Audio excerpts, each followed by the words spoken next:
All right, we're going to jump into our subject matter today, Ekklesia. This is our second week, so we're calling this Part 2, Playing on the Wrong Field. Ekklesia, Playing on the Wrong Field. Now remember last week, we looked at the fact that Jesus said to the disciples, he said that the gates of hell would not prevail against his Ekklesia. The gates of hell would not prevail against his Ekklesia. Now it's important that you remember that word, Ekklesia, because last week we broke it down and we showed you the difference between the word Ekklesia and the way it is translated today in many of the translations as church. That is a wrong translation, and I'm going to break it down again in just a little bit as to why that is a wrong translation. When Jesus used the word Ekklesia, he wasn't talking about a church building. He was not talking about a church building with a choir, with clergy, offerings, and all of that. He wasn't referring to the institution of the church. He was talking about something that was more fluid and was 24/7 and was to take place in the marketplace. He was actually referring to an institution that was founded by the Greeks and then the Romans, and they used it when they conquered a nation and they went into a territory. They would establish an ecclesia there, which represented Rome, represented Rome's laws, Rome's language, Rome's culture in that conquered territory. So when Jesus said, I'm going to establish my ecclesia, he is saying, I'm going to establish my governing rule, you and I, in the place that I am conquering, which is the world. I'm going to put my ecclesia there to govern, to teach the language of heaven, which is praise, the culture of heaven, which is love and forgiveness, and I'm going to put my ecclesia there, and nothing can withstand my ecclesia. Now, when he says to these disciples, the gates of hell will not prevail, if you remember when we read the text, he had taken them to Caesarea Philippi. This was a Roman colony. This was governed by Rome. And Caesarea Philippi was the seat of idol worship. In fact, where Jesus made this declaration, he was standing at the foot of a mountain that was dedicated to idol worship. If you looked at pictures of it, they had cutouts all over the mountain, and each cutout was for a different idol to be enshrined there to worship. There were three basic temples here in Caesarea Philippi. You had the temple to Caesar. You had the temple to the god Pan. And then you had the gates of hell. Now, why is this significant? Because Jesus has taken them to this place, this god-awful, this horrible place that is given to idol worship. In fact, at the gates of hell was a spot in this mountain that it was believed that the demon spirits ascended from the depths of the earth up into our atmosphere and then went back down. They ascended up and they descended down. It was called the gates of hell. It was the opening to hell itself. It was at this place, the gates of hell, that they did both animal and human sacrifices. So Jesus is standing here at this very place, and he says to the disciples, he says, my ecclesia will rule. What is he saying? My ecclesia will rule over human government. My ecclesia will rule over idol worship. And my ecclesia will actually even rule over the gates of hell. The very gates that open up to hell itself, my ecclesia will rule. What a powerful, awesome declaration for Jesus to make. You see, we don't catch some of that because our culture is so different. But the disciples did. The disciples understood Jesus to say that you are being empowered over everything. Everything. You are empowered over everything within this world because you are my Ekklesia. In fact, that's why Jesus went on to say, he said, I will give you all power. How many of us realize that we have all power? Do you realize that heaven is at your and my disposal? Jesus said you have all power. And then he went on to say, and whenever 2 or 3 gather, remember from last week, 2 or 3 was an Ekklesia. Wherever 2 or 3 gather in my name, I am there, just like Rome, because it was believed when the Ekklesia got together, even if they were on another continent, they represented Rome as though Rome were present. Jesus said, I'll take it one further. It's not as though I'm present. I am present. Wherever 2 or 3 gather, I am there in your midst. And I am authorizing your Ekklesia. All power is given to me, and I give you all power. And nothing can stand against my Ekklesia. Jesus went on to say, whatever you ask in my name, what will happen? It will be given unto you. That is some amazing authority that you and I have. But much of our Christian life, we live it as though we're powerless and we have no authority at all. We live this Christian life sometimes running from the devil, praying he doesn't catch us, instead of running after him and trying to annihilate him. We pray prayers, Lord, save me, help me, protect me, deliver me, instead of prayers, make me strong and let me go kill a devil today. Our mentality is bunkered down. We treat church like it's a concentration camp and we're waiting to be released into heaven. We just all huddle in and lock arms and pray the devil doesn't get in here and get us. When we are the Ekklesia of Jesus Christ. The problem,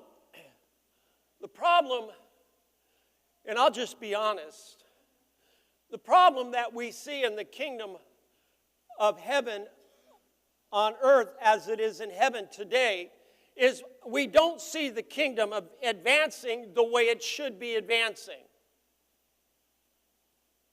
Now, I don't know if you study church growth like I study church growth, but the kingdom is not advancing the way that it should.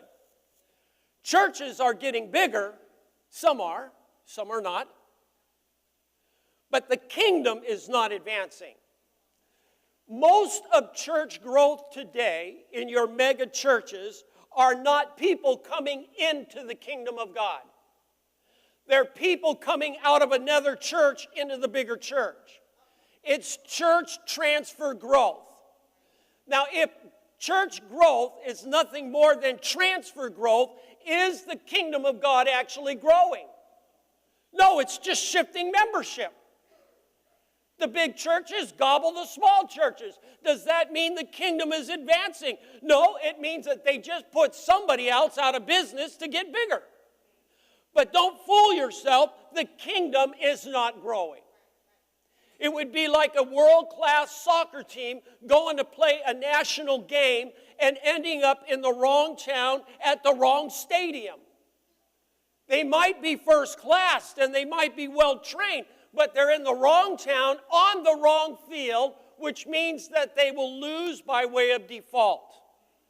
I've got news for you, brothers and sisters. We've lost by way of default.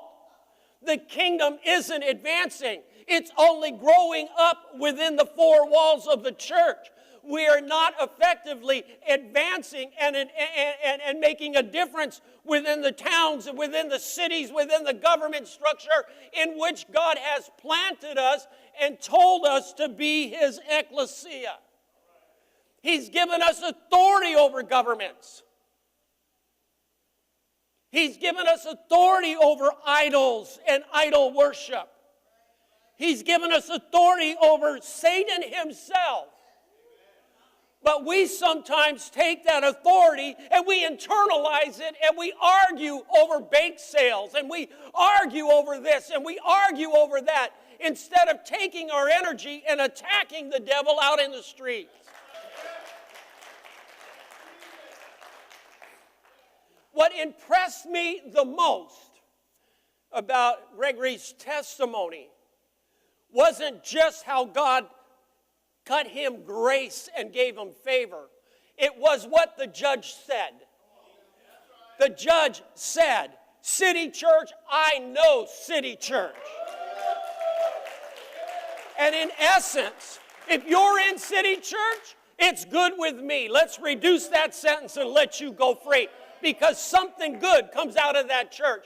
Now, when we as a church make it all the way into the court system and the judicial system and the prosecution and the public defender and probation, I have to say we're applying Ekklesia in the judicial system. We are going in and we're taking it over for Jesus Christ. We're saying to the judge and to the prosecutor, there is one. There is one that changes a life. There is one that can take a criminal and make him a saint. There is one that can wipe out a past and set them free into a new life. There is one that can do that. We went and Deborah got a haircut this last week at our good friend Robin and Shauna in Brentwood. And some of you have been here long enough that you'll remember that he came and shared. He led worship one week when we were gone, and I had him up here cutting hair, an illustrated message, and Robin gave his testimony, and I'm not gonna re-give it, but I'm gonna just tell you a couple of high points. When I met him, he was the worst of the worst in my opinion. In fact, when I met him, I offered him in my mind no hope. His girlfriend dragged him in. He was sick. He was stoned. He was running from the police. In fact, he was held up in a Motel 6, and the police were coming to get him because the manager called the police and said, the guy you're looking for is here. Jesus spoke to him and said, if you will go at that time to our program, if you will go there, I will make it so that they don't find you, but you've got to go there. Otherwise, you go to prison for a very long time. He said, I'll go. Walked out of the hotel room, put his gun on the fire extinguisher case in the hallway, dumped the stolen goods in the trash can, and walked right by those officers coming up to arrest him. We picked him up. God got a hold of him. God did some miracles in him. They got their kids back. They went on to have other kids. They bought a home. They opened a beauty salon. I walked in there. It was tough before. I thought, man, this is a slick place. I walked in this last Friday with Deborah, and I went, whoa, what have you guys done in here? It was fantastic. He said to me, you'll never believe. He said, think about it, Pastor Scott. I was a felon. I couldn't find work. All I knew to do was go to school and cut hair. Now we are busting at the seams. Business is too good. I've been trained by Sassoon. I've now been hired to be a consultant to failing salons across. I'm covering Washington and Oregon and all of California. He said, look what God has done for me. He said, isn't it amazing? And in an instant, in one flash, I remembered him when I met him. And I said, only God can do this. Only God can take a man headed for San Quentin and make him a profitable businessman. And I looked at all the women spending a lot of money to get their hair done. And I thought, go figure. He was robbing these very people years ago, and now he's doing their hair, and they're paying him a lot of money for it. Ekklesia, the power to transform lives. Why do we pick up trash downtown Texas? I figure we're bringing Ekklesia. We'll bring it right down there on the sidewalk. We'll pick up trash. We'll shine for Jesus and let people know that the church is involved in the community. The church does something. We don't just meet on Sunday. We take Sunday and we go out Monday, Tuesday, Wednesday, Thursday, Friday, and Saturday. We take Ekklesia out to the marketplace. So where did things go so wrong? Where did we get this bent mentality? It came from King James. Look at your neighbor and said, I always thought it was that guy. Now, not that I intend to cap on the King James. I read King James Bible probably a lot. It's the only Bible we knew back in the day, and it was my Bible. And I still treasure the King James translation. But let me give you just a little bit of history. Early British translator William Tyndale, a linguistic scholar, translated the British Bible in 1522, and he translated the word ekklesia as to mean the assembly. Translations after him, like the General Bible, the Bishop's Bible, the Geneva Bible, they also translated the word ekklesia to mean an assembly. The problem is that King James didn't like the translation, the word assembly, because it could mean an assembly of any group of people, and that threatened his power and his authority in what they believed at the time to be the divine right of kings. The divine right of kings meant simply that he had absolute authority and power in every area of government and state. Nobody could challenge him. He was the king. And because he was the king, he was the head of the Anglican Church. King James ran his authority through the Anglican Church by appointing bishops and running his authority through the church, through the bishops to govern the land. The church and the bishops were to be unchallenged. So when early translators began to translate this word ekklesia as the assembly, he felt his authority could be questioned by a group of people having the power and the authority of Jesus Christ. So he got busy. And he appointed 47 scholars, and he commissioned them to produce a new version of the Bible known as the King James Version. And when he commissioned them, he gave them 15 directives in how they were to translate. And one of the 15 is they were not to translate the word ekklesia to assembly. They were to transfer the word ekklesia to church. That was one of the directives. Because he felt that if he could keep all power to the church and through the bishops, that his authority as the head of the Anglican Church could never be brought into question. Does that make sense?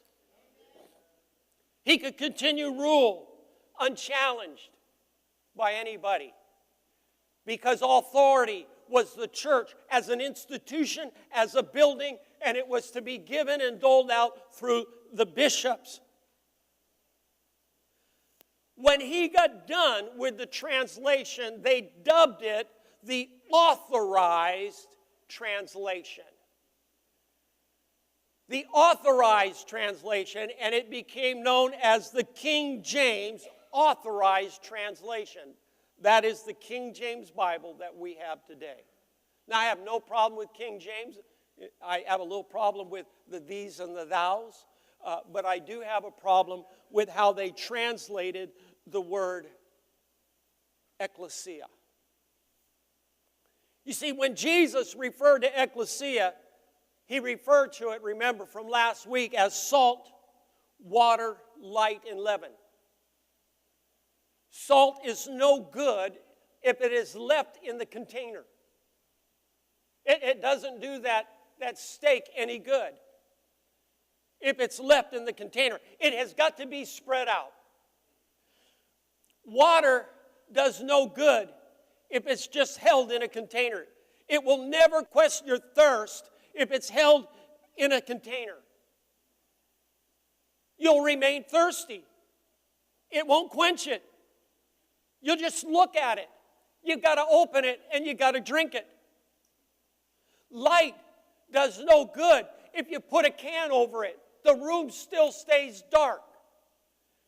You've got to remove what's hiding the light and let it shine. The Bible said that we're a light on a hill. We're not to be covered.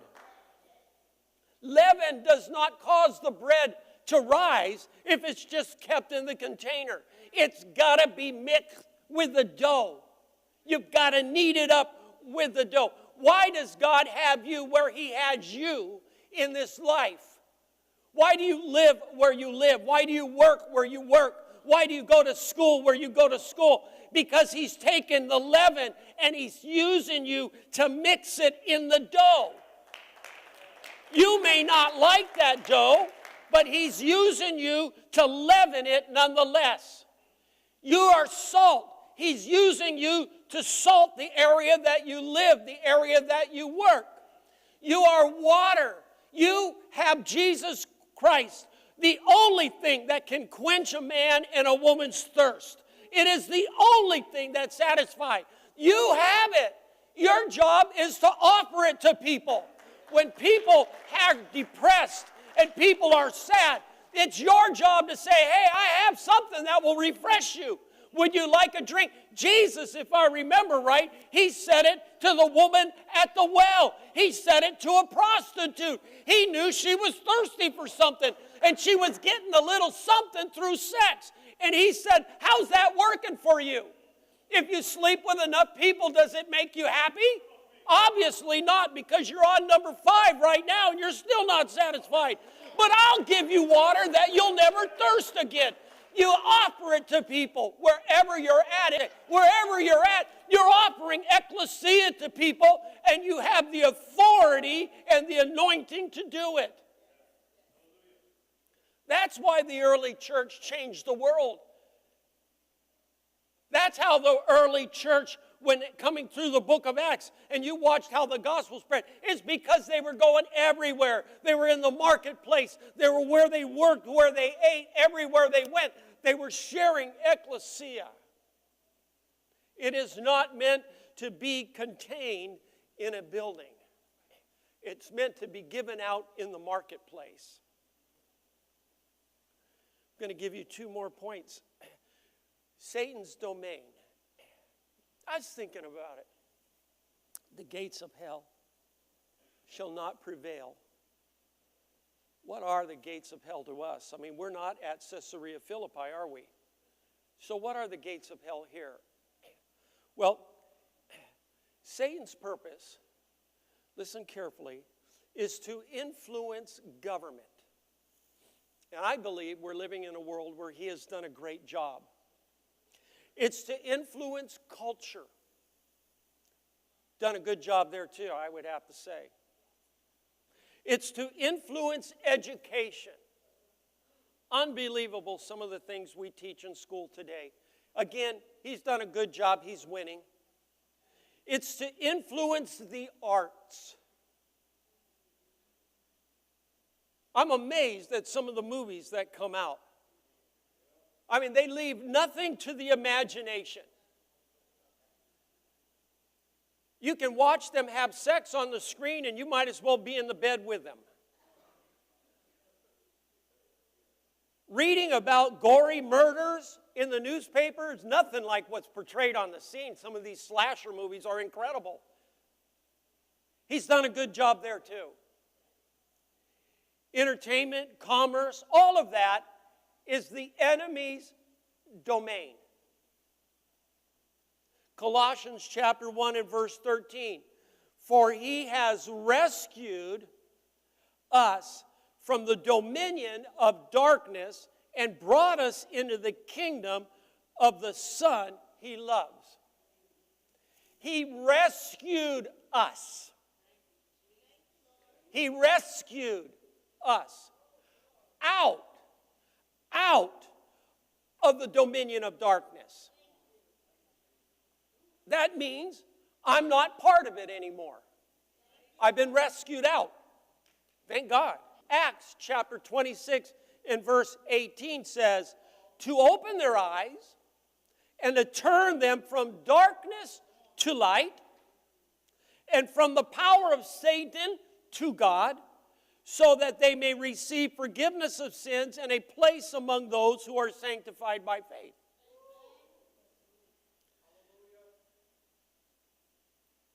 He opened our eyes.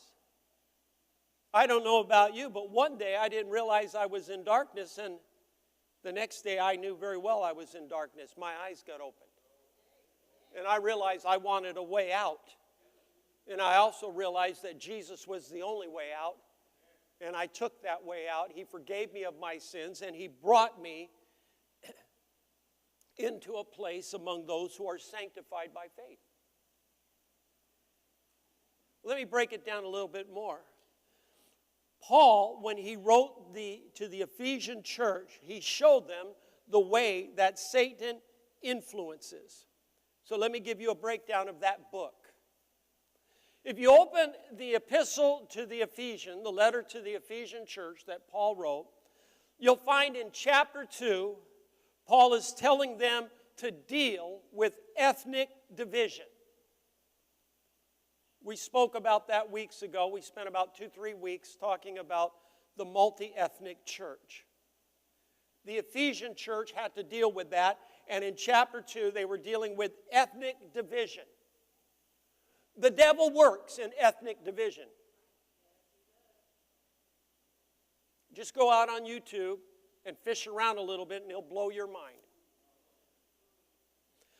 Chapter 3 deals with religious division. Don't kid yourself. As much as the church talks love and preaches love, churches are at war with each other. I associate with a lot of guys in town, pastoring churches, and at one time I said, you know what, I'm going to call everybody together. We're all just going to get together in fellowship. And I said, I'm going to contact every pastor in Fairfield. I started out, went to the first guy. He said, well, I'll go fellowship with you, but I'll only go if Pastor so-and-so isn't invited. And Pastor so-and-so, the other guy, isn't invited because I don't like him. Well, I said, well, that's one guy. Went to the next guy. Well, I found out they would come if he wasn't invited. Then I went to the next guy, found out he would come if they all weren't invited. By about the fifth guy, I gave up. I said, nobody's going to come because everybody's at war with each other. Because you stole my organist. So, you stole my choir leader. So, you stole my deacon. And it goes on and on and on. Well, Paul's dealing with it. Religious division in chapter 3. When have we stopped becoming the universal body of Christ and we become little silos protecting our own? Chapter 4, he deals with ministerial competition. Just subscribe to Christianity Today. Go out and see some of the religious advertising agencies, and you'll see the ministerial competition. I was joking with a friend of mine. We were having lunch, and I said, you know what? I said, I'm at a point now where I'm just not going with the skinny jeans. I'm sorry. And he laughed at me. He said, I was at the store, and my wife tried to get me to buy skinny jeans. She said, you got to be a cool pastor. You're not cool enough. He said, the problem was I couldn't get my thigh into skinny jeans. So I had to give up on it. Guys today will do anything to be cool and compete with the next guy that they think might be a little cooler than them. Ministerial competition. Chapter 5. Oh, it gets interesting. Discord between gender. We have that today. We have whole denominations that will not allow women into ministry. Discord among gender. Chapter 6, family strife. Family strife. Also in chapter 6 is marketplace injustice. This is where the devil has control.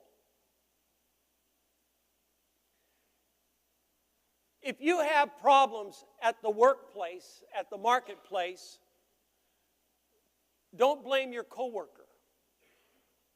I'm going to show you why.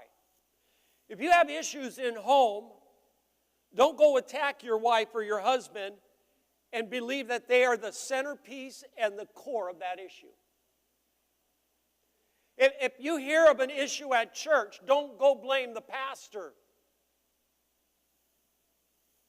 or the leadership, because that is not necessarily where the problem originates. Paul goes on to say in the 6th chapter of Ephesians, he said, "For our struggle is not against flesh and blood." I'll break this down. My struggle isn't against flesh and blood. So my struggle cannot be with you. When I go to work, my struggle cannot be with them. My struggle is not with my neighbor. They might be a little cuckoo, but my struggle is not with them.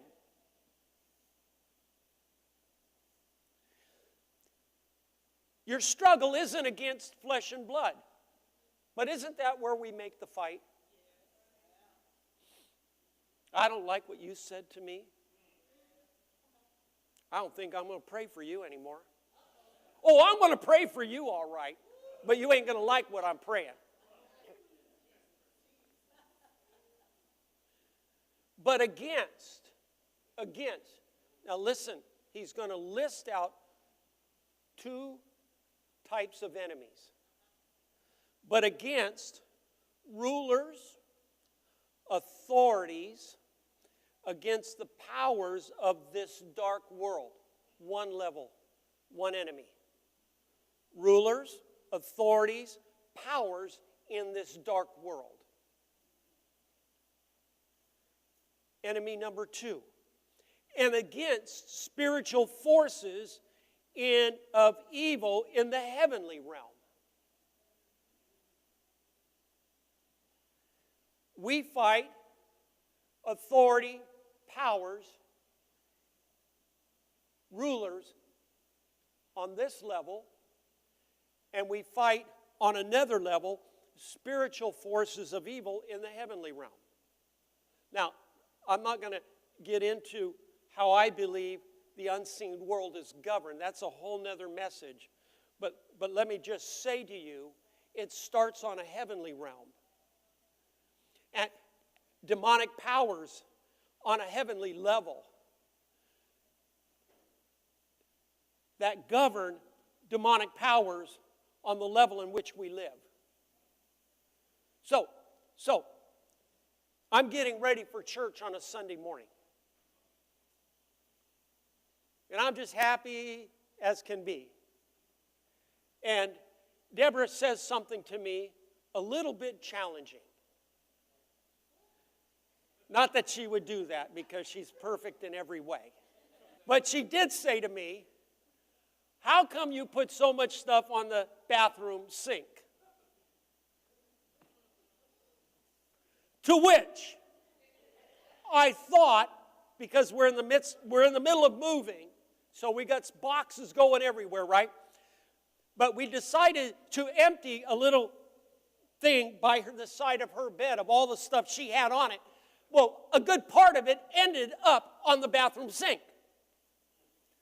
She says, "How come you crowd the front of the bathroom sink and don't put your stuff in the back?"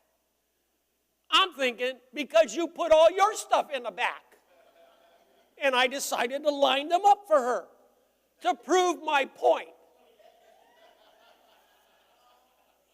Then I waxed eloquent. And I said, we're moving. We're only going to use the sink 3 or 4 more days. Get over it.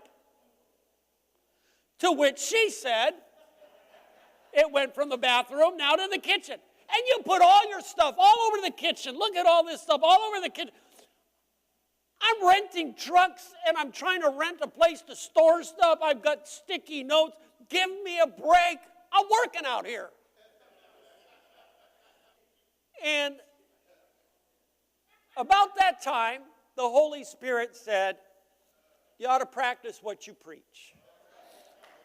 You don't wrestle against flesh and blood, but you're sure wanting to, aren't you? Now, the devil probably, put a thought in her head. Psst, psst. Yo, blonde girl. Check it out. That husband of yours is putting all kinds of stuff on the bathroom sink. He's disrespecting you. He's not making room for you to do what you got to do. I think you ought to do something about it. You need to put him in his place. Don't let any guy disrespect you. She goes, I agree. Then he comes over to me. Are you going to let her talk to you that way? You're the man of God. I think you ought to put her in her place. After all, that's all her crap all over the sink anyway. In fact, teach her a lesson. Throw it all in the trash and then put your stuff at the back of the sink like she wants. At some point, one of us has got to stop listening to the ruler and the powers of this world. And one of us has got to say, I don't fight with you. I fight against the principalities and the powers that are bringing this on a Sunday morning. Because you're trying to rob me of my time with you before going to church. You're trying to put something in my head that's going to get me off my game, and you are being very shrewd about it, so I'm going to step over it. Now, what happens if both people step over it and go to war with the principalities? You don't have marital conflict. You don't have fights. You have the ability to realize when the devil is trying to influence behavior. Because trust me, he will. But it's very easy to enter a warfare against flesh, isn't it? Because that's what you see at that time. But you almost got to close your eyes and look into the unseen realm to see what is actually happening.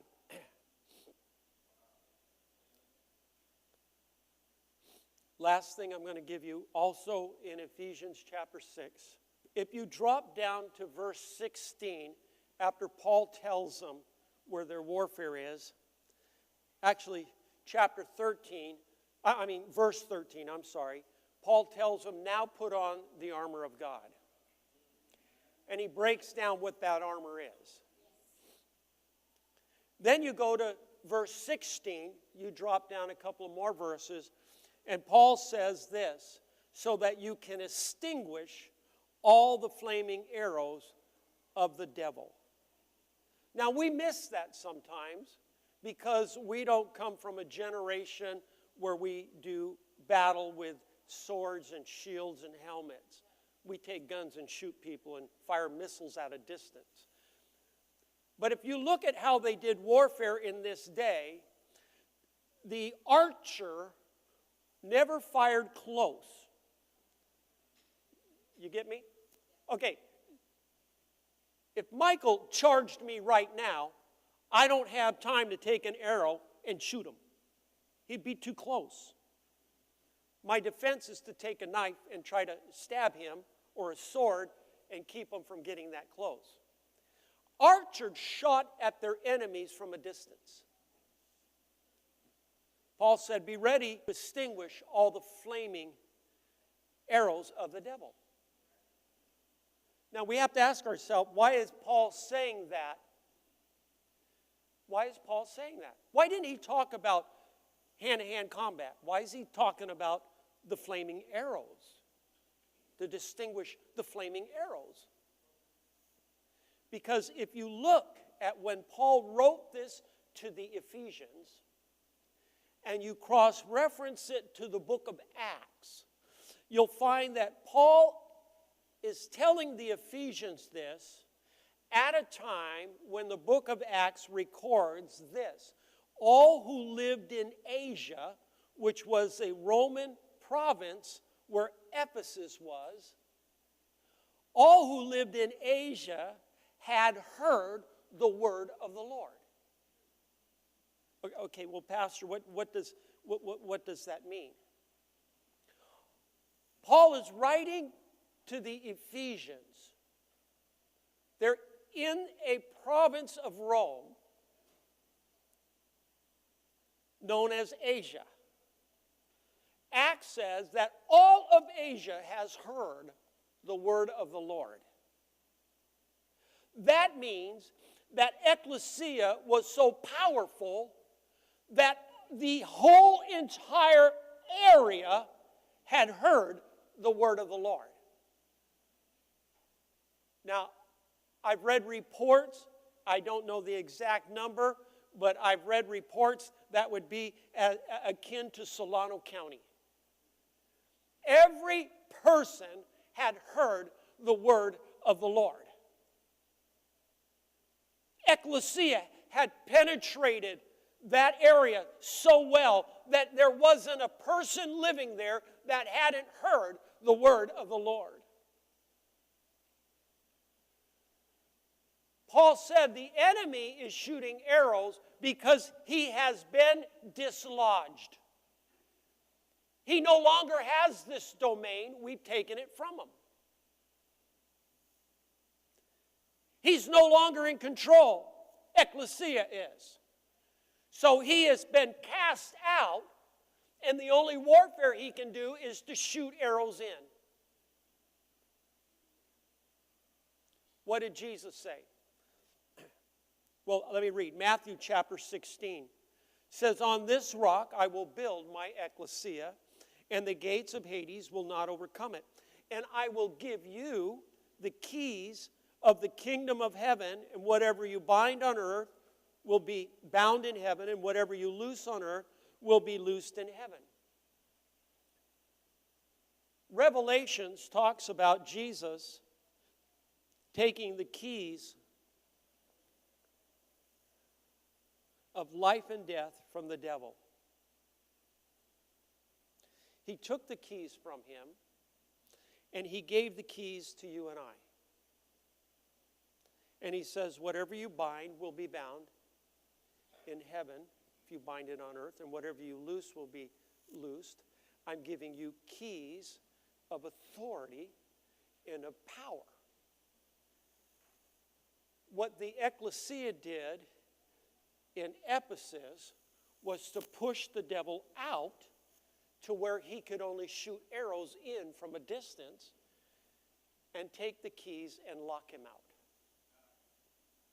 That's why we've been given keys. You lock the gate. You open the gate to go in, and you lock the gate to keep somebody out, right? So, here in Fairfield, we unlock the gate because we're coming in. And devil, when we're pushed you out, we're going to lock the gate so you don't get back in. You have been locked out of this area.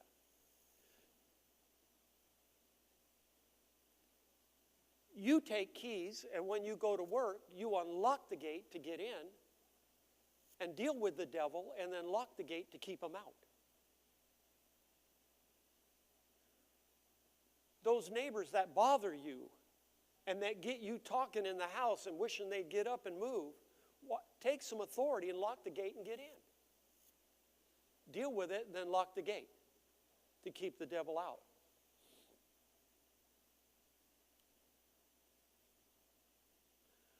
We almost hate leaving the apartment complex that we've lived for 6 years because when we moved in, there were enemies everywhere. Real and threatening enemies. But as I reflect on it, we brought Ekklesia there. Not just Deborah and I, but Vandora and Bill and a number of folks that would come and work and help kids. We brought Ekklesia there. And the devil had to leave. And we locked him out. We unlocked the gate, went in, and when he left, we locked the gate to keep him out. He ain't coming back again. Now, we're going to move, but God still has some Ekklesia people still there to make sure he don't get back in. And there are a lot of people that love us, and they don't know why. All they know is it's a lot better now than it was. They see the effects of Ekklesia. We're dealing with some stuff on a government level, local government level now, because we're trying to bring Ekklesia to the situation. Mission Solano, Beck Avenue. We're in a battle right now. It's a political battle, and we're going to start taking it viral. We're in a battle right now because we're determined Ekklesia needs to be out there and not some non-faith group. And is it a fight that is difficult? Oh, you bet you.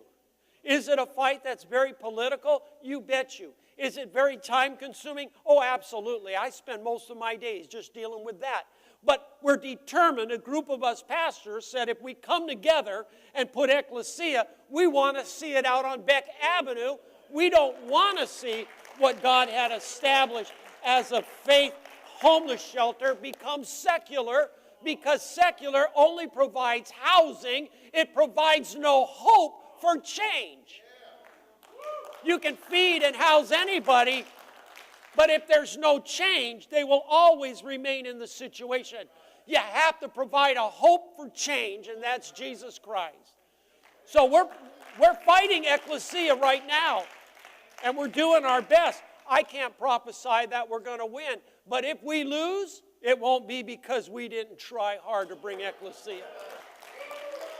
That's your and my job as believers. Now, we can talk about it all day long here, right?